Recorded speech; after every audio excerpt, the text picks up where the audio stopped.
ಸಾಕ್ತೀರಾ ಅಂತ ಹೇಳ್ತೀನಿ. ಒಂದು ಪುಟ್ಟ ಕತೆ ನೆನಪಾಗ್ತಿದೆ, ಹೇಳ್ಬೋದಾ? ಓಕೆ. ಇಲ್ಲಿ ಒಬ್ಬ ಶಿಲ್ಪಿ ಇರ್ತಾನೆ. ಶಿಲ್ಪಿ ಅಂದ್ರೆ ಗೊತ್ತು?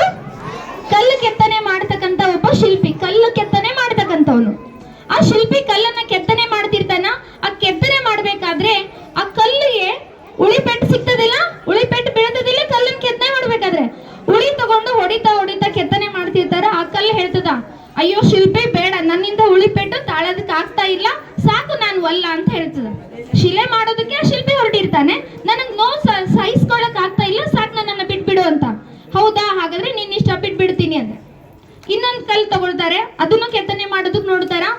ಅದನ್ನು ಉಳಿಪೆಟ್ಟು, ಸಾವಿರಾರು ಉಳಿಪೆಟ್ಟುಗಳನ್ನ ಹಾಕಿದಾಗ ತಾನೇ ಶಿಲೆ ಆಗೋದು.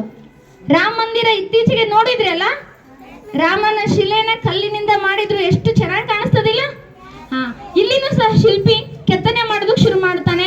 ಆ ಕಲ್ಲು ನೋವು ನೋವು ಅಂತ ಹೇಳ್ತದೆ. ಅವಾಗ ಹೇಳ್ತಾನೆ ಆ ಶಿಲ್ಪಿ, ಹೇಳ್ತಾರೆ, ಇಲ್ಲ, ಸ್ವಲ್ಪ ನೋವು ತಾಳು, ನಿನ್ನೂ ಒಂದು ಶಿಲೆಯಾಗಿ ಮಾಡ್ತೀನಿ, ಅವಾಗ ಎಲ್ಲಾ ಜನರು ನಿನ್ನನ್ನು ಗೌರವಿಸ್ತಾರೆ, ಪೂಜಿಸ್ತಾರೆ ಅಂತ ಹೇಳ್ತಾನೆ.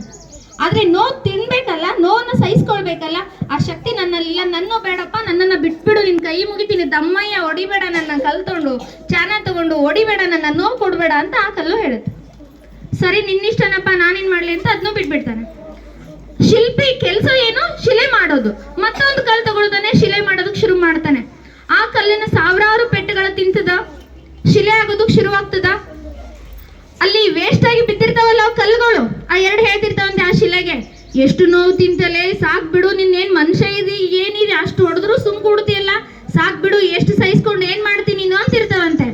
ಒಲ್ಲಪ್ಪ, ನಾನ್ ನಿಮ್ ಗುಂಪಿಗೆ ಸೇರಲ್ಲ, ನಾನು ಶಿಲೆ ಆಗ್ಬೇಕು, ನನ್ನನ್ನ ಹಲವಾರು ಜನ ಗೌರವಿಸ್ಬೇಕು, ಆ ತರದ ಸ್ಥಾನದಲ್ಲಿ ನಾನು ಕೂಡ್ಬೇಕು ಅಂತೇಳಿ ಪಟ ಹಿಡಿದು ಜಿದ್ದು ಹಿಡಿದು ಕುಂತ್ ಬಿಡುತ್ತದ ಶಿಲ್ಪಿ ಮುಂದೆ. ನೀವ್ ಹೆಂಗಾದ್ರೂ ಕಟ್ಟಿ